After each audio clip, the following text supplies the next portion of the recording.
Dr. Adomako, and the former MP, given what he has said and what you understood from the happenings, what would be your take on the matters generally? Well, first of all, let me also admit that healthcare workers face many challenges. And I see this more so as a systems failure. And that is where I want to come in from. It is quite unfortunate that sometimes when you need even a hospital bed, you have to make many phone calls. And I mean many phone calls to secure a hospital bed. And I grieve for the many Ghanaians who cannot make those phone calls. And I must admit that it is troubling that we have a systems failure in terms of our emergencies in this country. And I'm not here to pamper the system, though I'm part of the system. And I'm not here to do politics with this. Health issues are not politics. There are some challenges, admittedly. One key thing, I don't think I want a health minister coming to my hospital for this incident. I don't think so. And that is where I'm not too happy, in the sense that the system should work without quote-unquote big men. And listen, in other jurisdictions, trust me, the minister would have resigned. Australia, other jurisdictions. The minister would have resigned because Trust me, somebody because of this create incident. some issue okay? there. And not about Akandoh. It's about the fact that it's a systems failure. One, hospitals generally should have very good security to begin with. Emergency areas especially. And I tell my staff that hospitals are not banks where people are coming to cash money, or the airport where people are traveling and usually very happy. Hospital, by its nature, the emergency place, families are frustrated. The sick are also frustrated. So it's a depression zone. So every person entering there is already a bit psychotic. As we all sit here, we're looking normal, but in the midst of an emergency, the frustration can trigger us to behave in a certain way. So, one, there was a fall or a drop in the security system. Outrage, that is very important. We need to look at that. And I don't promote using Ghana Police Service as security for hospitals. There should be internal security, very good security for all hospitals, not Ghana not Ghana Police. They would come in when there's a systems failure or there's a need for governmental security services to come in.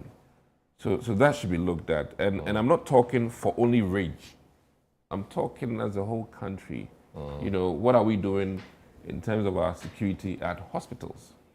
Now, beyond that, I think that I also am not happy with the preparation before the minister visited the hospital. Case in point, if the briefing was very comprehensive, he would have already known the face of the gentleman involved. I mean, let me be frank with you. I mean, supposing, and let's extrapolate this to an incident where it is, you know, a disease-related one. Does that mean that the minister would have just gone in and picked the disease? And that is troubling. You know, it doesn't work that way. There should have been appropriate, if I can come in, there should be appropriate briefing, which should have involved the characters involved. He should have known the nurse's face and the culprit's face. So that, I mean, listen, that is proper briefing. Forgive me. Forgive me. Because I can't walk into a hospital where the alleged victim is not known to me, where the alleged person who conducted himself in that manner is not known to me. This is what happens. But are you saying that the minister, being a hands-on person, hearing this, shouldn't go there to resolve matters? For all intents and purposes, administratively, that was wrong. To go there? No, I'm saying without The briefing. comprehensive briefing. And But the chaotic nature of the thing, maybe the people didn't even know him. The incident had already happened. Yeah, they didn't even know him, or they I always say that after death, there's no emergency. Forgive me, if you understand what I mean. How you manage the patient after death is not an emergency, but you have to do it in a very proper way. So I like his hands-onness, but it comes with injuries.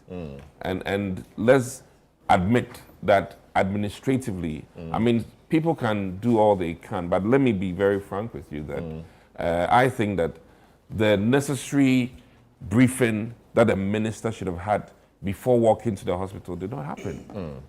If that was the case, he would not have been, as it is, cuddling, let me put it that way, with this gentleman. To paraphrase the minister, even if the briefing was comprehensive and he had seen the picture of the gentleman before meeting him, and the gentleman walked to him to shake him or to greet him, he didn't have to greet him? He wouldn't have allowed him to, as it is, even hug him.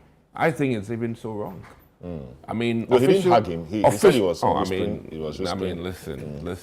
Listen, look at that. And listen, nothing against the gentleman, but it is so that's wrong. a video. That's a video of the gentleman. Yeah, I mean, it's smiling so wrong. and talking to the rest So of the people. wrong. And you know what? Honestly speaking, I would advise the minister to, as it is, have a proper, security detail. Because this will not happen in certain jurisdictions where the perpetrator, I mean, legally, it is so wrong for even the minister to have had an engagement with this guy. Please. I mean, the media or the general population's perception as it is now. So people should have prevented him from approaching the minister. 120%. Please. I mean, when you're doing, and listen, this is from a security standpoint and the office he holds. The office he holds. So I'll plead with the PRO. He's done well, but let's divorce ourselves from, because you are also even a participant. So in terms of the assessment of what has happened, you partook in it. So you are not the best person. Forgive me, from an objective standpoint. I would hope that he's an interested party. And no. That's why I'm saying that. Yeah. I mean, objective. He's compromised. Yeah, forgive me. Yeah. So my key point here is that, one, if this was at Kovanochi, does that mean the minister would have driven? No. I don't want a minister who drives to put out fires. That is not good for Ghana. Yeah, but so the systems must work. But perhaps the systems, as maybe he's come to meet them, are not working so much. It takes time to put I didn't like systems. IGP before, what's his name? Dampari, was that when an incident happens at Adomako, there's a regional commander. You should empower your regional commander to take full and appropriate professional actions. It shouldn't be an individual approach. And that is where I have a problem. So, case in point, there's a director for that hospital. All of this that the minister did should have been the director's level. So that the minister will be free. We don't want a Rambo minister. I don't want that. But the director for the hospital obviously was there, but he couldn't deal with this. No. And if you have a director who cannot handle this issue, then that director should resign. Please. But is not. Wait, how should he have done this? I mean, Ridge Hospital, normal place, every day, everybody walks in. That is why I'm making my point that. And the gentleman came with a situation. He said he was injured. Listen, I can tell you. So the chaos happened whilst he was admitted or was in the hospital. I can tell you that triaging makes this a very low profile injury. In terms of the things that we handle at the emergency, these cuts or abrasions to the fingers. So indeed, I have very minuscule. I have the Ghana Health Service or the ministry's accident and emergency admission policy. You triage. It says only patients whose assessments fall under red, orange, and yellow shall be admitted to the A&E unit for further management. And it goes on to say that it is the responsibility of the triage officer to refer all patients whose triage assessment falls under green to to the general outpatient unit for an appropriate health facility or an appropriate health facility for further management. And the point really too is that from the hospital, I am understanding that the gentleman, I mean, both were triaged. Ralph, who is the gentleman in question, was green. So he was to have been directed to the outpatient unit, not the A&E. And the other person was in yellow. And the yellow triage was sent to trauma, where he received medications via IV that stabilized him. It goes ahead to say that the team were awaiting further assessment to be sure there was no need or there was no head fracture, like Tony Goodman said. All this were done before activation of their health records known as card. We also heard the gentleman say that they wanted him to go and take a card when he was in distress and all of that. So this source is telling me that the gentleman was in green. I mean, when he was assessed, it was green, so it was really no emergency. So he should have been at the outpatient. The other gentleman he was also talking about, that Tony Goodman alluded to, he had a situation that was in green, and they had stabilized him with IV, etc. And they were awaiting further assessment to. The head injury. The head injury guy was in red. Okay, so I see. So and they are stabilizing. Yeah. All right. So my point here, my real, I mean, I want to be just straightforward, is the systems that should work. A medical director who's competent, and who is made competent largely by how we do administrative work, should be able to handle this. Okay. I don't want my minister at rage every day for incidents, because this is not a ministerial level incident. Trust me. Very well. And I think that in support of the healthcare workers, let me state this here, the media, with all due respect, also have to help in the sense that our bed capacities in this country woefully inadequate. And I won't blame it on one administration per se, but I really think that a lot needs to be done. I struggle every day, and let me say it here, when I have a case and I need to refer to the likes of Rage, the likes of 37, the likes of Kolebu, and this is a time bomb. I even say that don't get sick on weekends in Ghana, because if you get sick on weekends, you are in deep trouble. Really? Trust me, because a lot of the staff strength is down during weekends, which shouldn't be the case.